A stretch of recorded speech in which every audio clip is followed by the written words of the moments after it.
Servus lieber Bastler, ich glaube, ich habe das Problem mit dem Fräserwechsel von oben für die Bosch POF gelöst. Also das Problem mit der POF 1200 oder 1400 ist ja, dass ich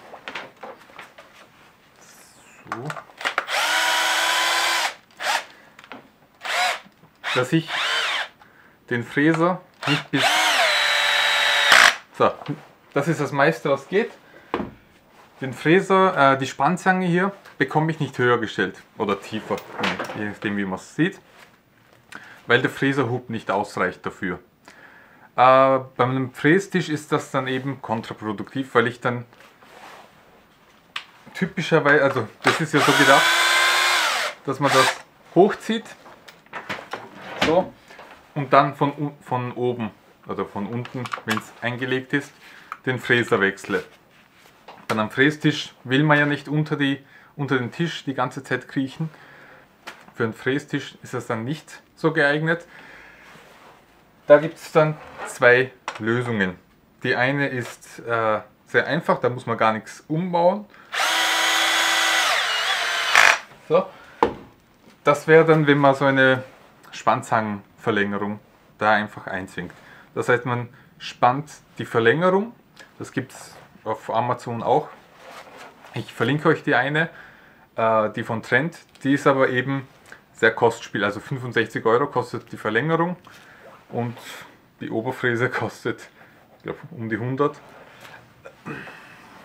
Da würde ich mir dann einfach eine andere Oberfräse kaufen, also ich persönlich, die dann auch leichter zum Einbau in einen Frästisch geht. Aber wer sich das leisten kann, wem es das wert ist, der kann sich eben die Verlängerung kaufen.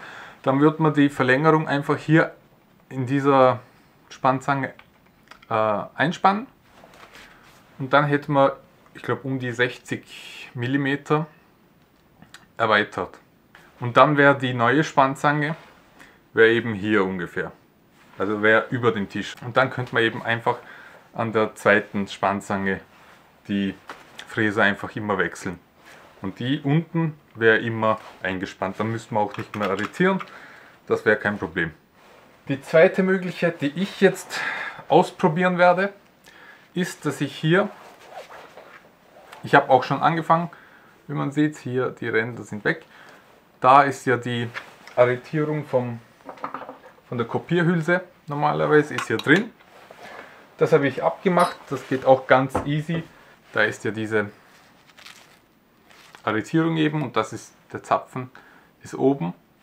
Den kann man einfach mit einem Schraubenzieher abmachen und dann kann man es von unten rausdrehen. Das habe ich jetzt weggemacht. Ich habe es nie benutzt eigentlich. Von dem her werde ich jetzt das so umgestalten, dass ich leichter an den Fräser von oben komme. Das heißt dann aber im Gegenschluss, dass man die Kopierhülse nicht mehr verwenden kann. Wenn man es jetzt ausbaut, geht es trotzdem noch als Oberfräse. Kann man ruhig noch weiter verwenden. Ich werde es aber jetzt so machen, dass ich das für immer in dem Frästisch lasse. Ich werde es nie wieder rausbauen. Aber man könnte es, wenn man will.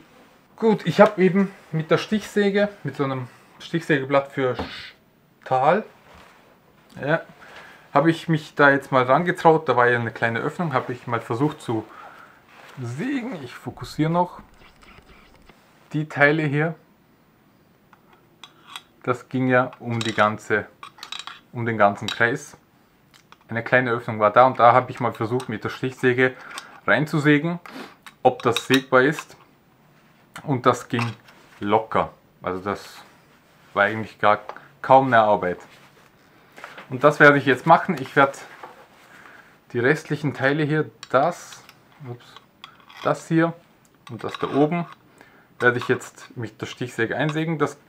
Man muss gar nicht im Kreis sägen, sondern einfach hier Schnitte bis zum äußeren Rand, bis zu dem hier rein. Und dann kann man es mit dem Schraubenzieher auch oder mit der Zange einfach rausklopfen. Das reißt dann bündig an dem äußeren Rand. Das reißt dann bündig am äußeren Rand hier ab und dann hat man eben so eine große Öffnung, wo man dann leichter mit dem Maulschlüssel reinkommt. Jo. Also, jetzt nehme ich mal die Stichsäge. Das Stichsägeblatt kann ich euch verlinken, aber ich glaube, es geht auch mit anderen Stichsägeblättern, die einfach generell für Metall geeignet sind. Das ist jetzt eher für Stahl, aber der fetzt eben da richtig durch. Beim Reinsägen werde ich jetzt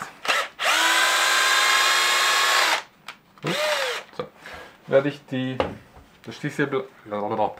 Platte eben komplett ausfahren und dann reinsägen. Ich würde die Oberfräse nicht so halten und so reinsägen, weil dann die Späne eben nach unten fallen und hier durch die Öffnung gelangen könnten.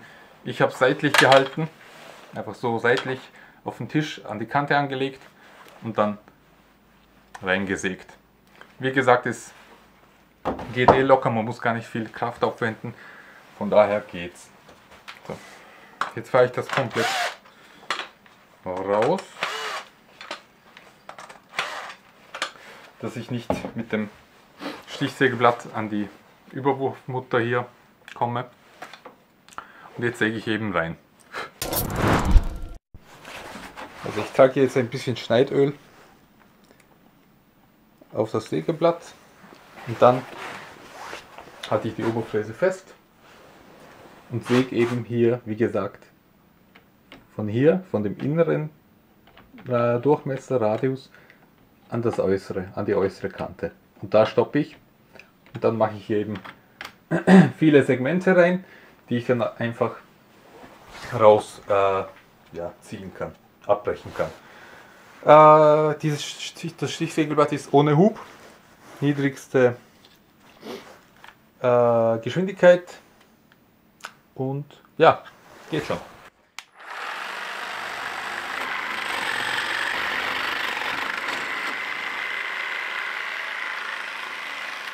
So, das war's dann auch schon. Und jetzt kann ich, das geht auch ganz leicht mit einem Schraubendreher, zeige ich euch, einfach hier abbrechen. Gut, und die Kanten hier feilen wir noch.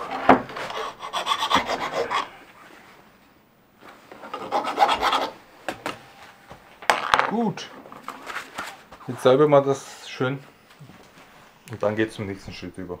Und das wäre eben die Breite der Platte hier zu berechnen, auszumessen und dann zuzusägen. Sie sollte einfach von hier bis hier mindestens ragen. Es sollte hier an den Führungen aufliegen können. Also ich werde jetzt ein Rechteck zusägen mit 308 mm in der Breite und hier so 62 cm. Und dann genauer werde ich es mir dann später zusägen. Also, die Tiefe sollte mindestens 15 mm haben. Sagen wir mindestens 16. Also sie sollte dann werden wir sie unten anfasen, mit der Tischkreissäge aber, damit es eben perfekt sitzt hier. Also mindestens 16. Ich habe Multiplex hier mit, ich glaube, 21 mm. Das geht auch, das ist eben wurscht, wie stark die Platte ist, aber mindestens 16 sollte sie dann doch haben.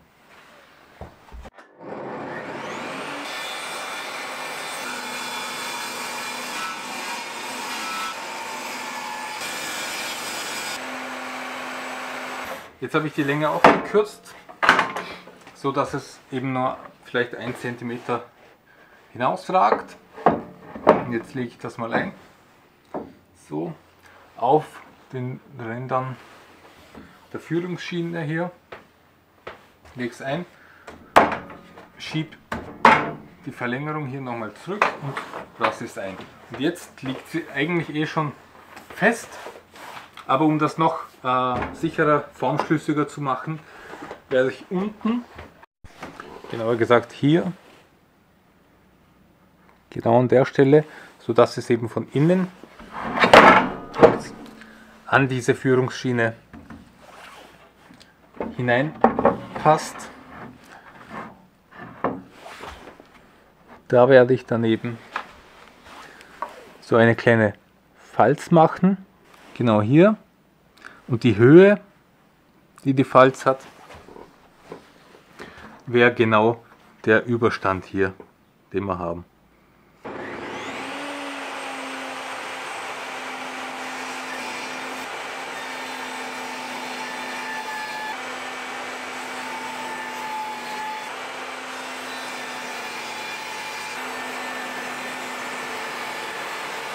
Also, und jetzt können wir es einsetzen und dann sehen wir, dass ich genau gearbeitet habe. Jetzt ist eben ein Bewegen vor und zurück ist nicht mehr möglich, da es genau einrastet mit dieser Falz, die wir gemacht haben. Nur hier vorne fällt auf, dass ich die Tiefe der Falz nicht hoch genug gemacht habe. Also ich muss dann noch ein bisschen höher mit dem Sägeblatt, bis das eben genau plan aufliegt. So, jetzt passt es besser. Genau. Wichtiger ist die Seite, dass die Seite genau anliegt, also plan liegt, weil die Seite, das Ende hier, kann man hier unten, gibt es Schrauben, kann man lösen und verstellen. Das kann man eher anpassen, aber die Seite ist wichtig, dass das passt. Im groben Ganzen sollte das aber auch jetzt schon passen. Und jetzt kommt aber die Sache mit dem Parallelanschlag. Und zwar sieht man hier hinten zum Beispiel, hat der Anschlag hier ein wenig Platz und hier vorne hat es eben unten da drunter hat es noch Platz, aber das stößt hier an. Also müssen wir hier oben auch wiederum eine Falz reinsägen, und zwar so, dass das Holz hier in dieser Fläche darunter liegt. Das gleiche auch hinten, so dass der Anschlag eben ohne Kontakt einfach drüber gleiten kann. Und das ist jetzt auch keine Kunst, genau das gleiche wie mit der Falz unten, und das machen wir jetzt ruckzuck.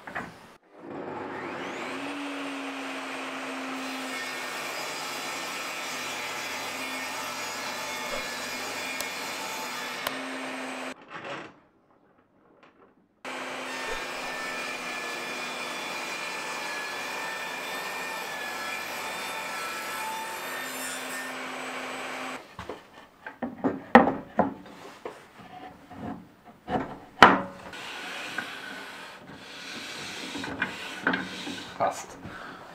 Und jetzt, da das jetzt passt, fehlt für den Einsatz nur noch, dass man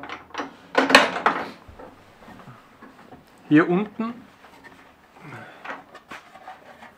entweder hier an der Platte oder hier an der Tischkreissäge noch irgendeine Stütze baut, dass das Teil sich nicht mit der Zeit so in dem Bogen biegt. Weil da ja die Oberfläche liegt und das Gewicht zieht es mit der Zeit natürlich runter. Eben wie gesagt, entweder hier Metallwinkel an den Seiten anschrauben, dass das noch mehr Stabilität gibt, oder hier einfach reinbohren. Dahinter ist, bis auf hier ist was, hier ist dahinter nichts. Da kann man einfach reinbohren und so eine Holzleiste anschrauben, dass die Platte von unten noch ein bisschen stützt. Auf der Gegenseite natürlich genauso, und das machen wir jetzt. Also die Bohrungen an der Leiste habe ich schon gemacht, habe mir auch schon die Linie angezeichnet. Hier, und jetzt werde ich durch diese Löcher mit dem Metallbohrer einfach die Stellen markieren und dann durchbohren.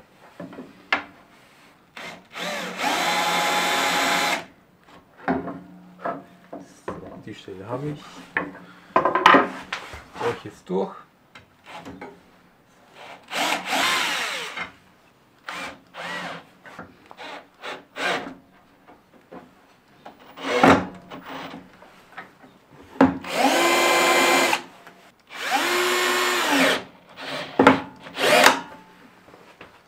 Und so einfach auch auf der Seite. Und dann wird die Einlegeplatte schön gestützt. Auch von den Seiten, nicht nur von beiden Enden. So, und jetzt, da die Tischkreissäge bereit ist, gehen wir an die Einlegeplatte. Und hier müssen wir jetzt Folgendes machen. Als erstes platzieren wir eben die Mitte, wo der Fräser sich dann befinden will. Ich werde das genau in der Mitte machen. Das heißt 19,5 hier in der Mitte. Und das zeichne ich mir auch schon an. Denn da bohre ich dann in die Mitte und ziehe einen Kreis drumherum.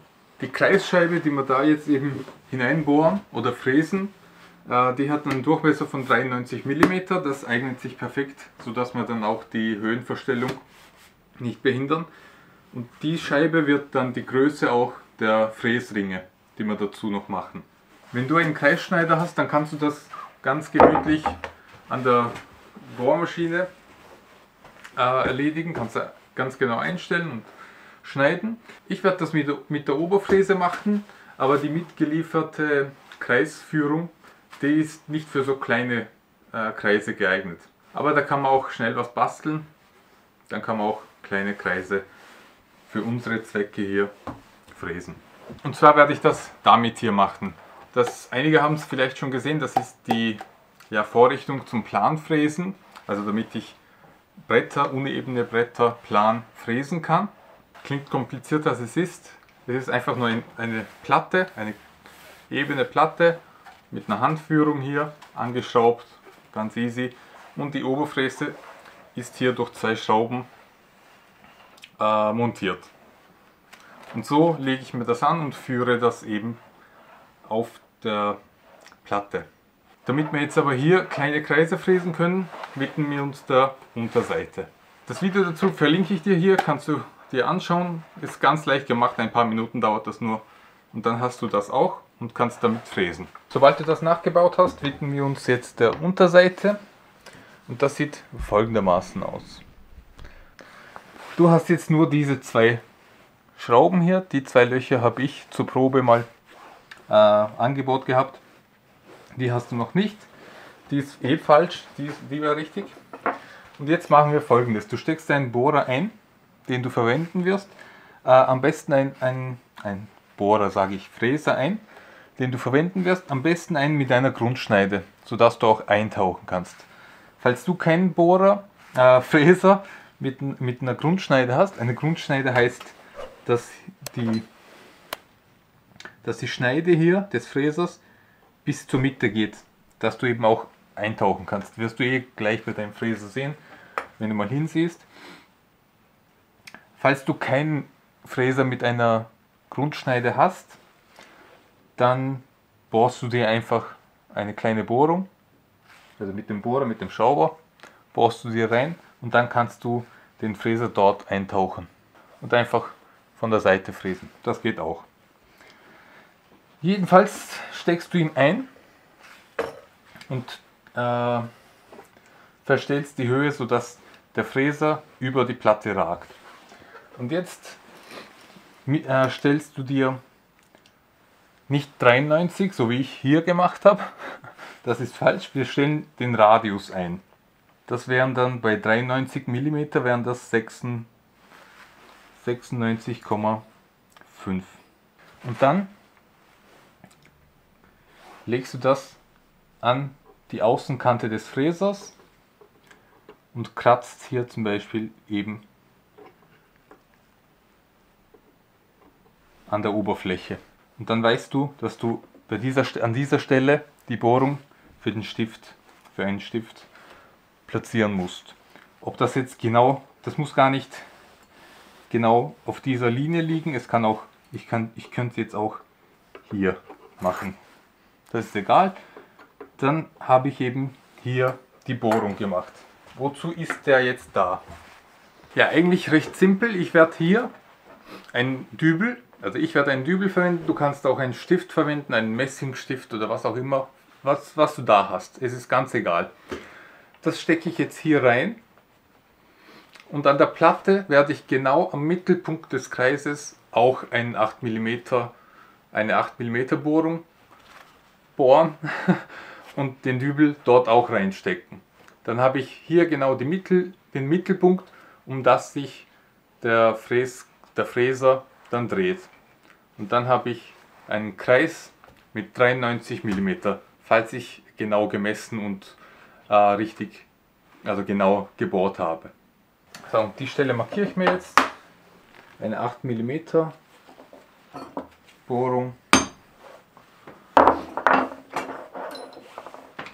Fixieren. Und da kommt dann der Dübel rein. Man kann übrigens auch, falls man sich keinen Kreis antun will, kann man auch einfach so quadratisch die Fräsringe machen, also Fräsquadrate in dem Fall, mit 76 mm Seitenlänge. Das passt dann auch. Ich will jetzt Kreise machen, sieht dann, finde ich, besser aus. Und jetzt einfach, man kann jetzt auch einfach durchbohren.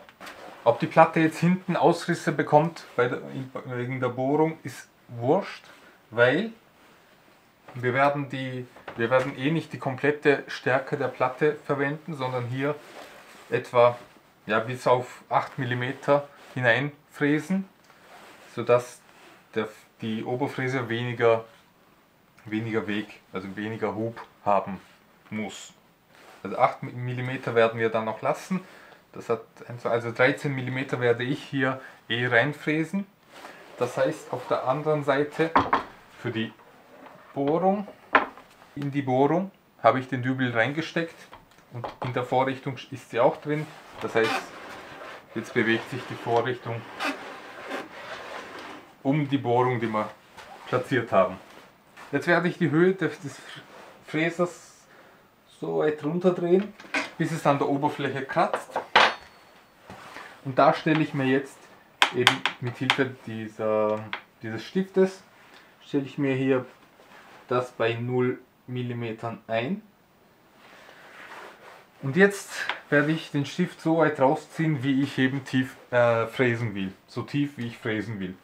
Das heißt, weil ich auf der Rückseite nochmal die komplette Fläche für die Oberfräse fräsen will, und das ist größer als der Kreis, den wir jetzt fräsen, werde ich einfach auf 10 mm gehen. Das stelle ich mir auf 10 mm, und wenn ich einen 10 mm Kreis hier gefräst habe, gehe ich auf die Rückseite und werde mir die Schablone hier, die Umrisse der Bodenplatte, werde ich auf der Rückseite fräsen. Ich fräse ja hier den Kreis für die Fräsringe aus, und die werde ich aus 8 mm starken Platten produzieren. Wenn du jetzt 9 mm hast, dann machst du das 9 mm tief. Und darum gehen wir hier nur 10 mm tief rein und nicht ganz durch.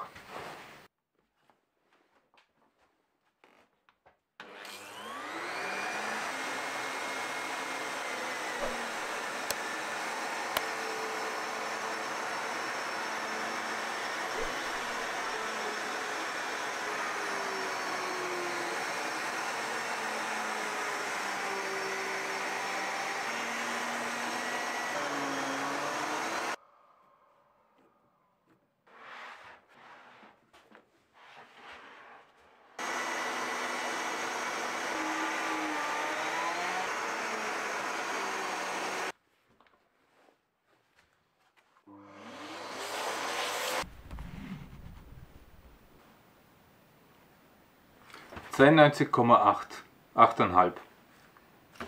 Ich glaube, das ist gut genug. Das Teil kommt eben komplett raus, also keine Angst wegen dem hier. Den Dübel lassen wir drin, braucht man nicht. Da kommen dann eben unsere Fräsringe rein. Dazu dann aber später. Jetzt machen wir erstmal das hier fertig. So, und jetzt drehen wir die Platte um. Drücken den Dübel rein. So. Die Seite ist bei mir die Vorderseite, die Bedienerseite. Und da will ich die runde Seite vorne. Das heißt, die Absaugung der Oberfräse wäre so mit hinten. Und ich werde es mir eben so hinlegen. So nehme ich mal den Winkel, lege es an. Das ist jetzt eigentlich nicht so wichtig, ob das jetzt so genau ist oder nicht. Aber man kann es auch genauer machen, wenn man schon dabei ist. So. Und an die Stelle werde ich jetzt die Kanten anzeichnen und die Schablone hier, die Grundplatte, werde ich ausfräsen. Das Ausfräsen machen wir genau wie vorhin mit der Vorrichtung, die wir gebastelt haben. Und dann haben wir hier eine schöne Vertiefung. Ob das jetzt genau die Kanten erwischt, ist egal. Wir könnten auch die komplette Fläche hier zum Beispiel vertiefen. Das ist egal. Ich mache das jetzt einfach hier mit.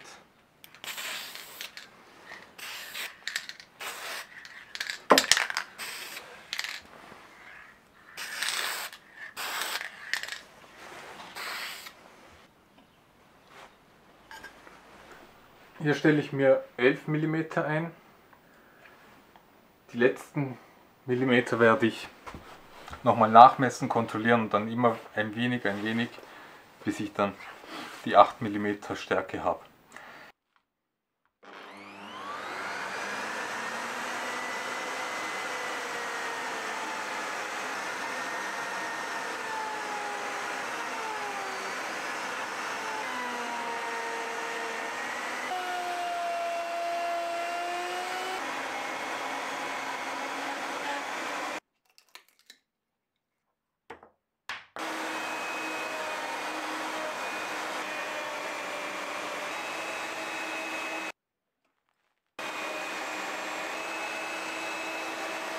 Ja, passt.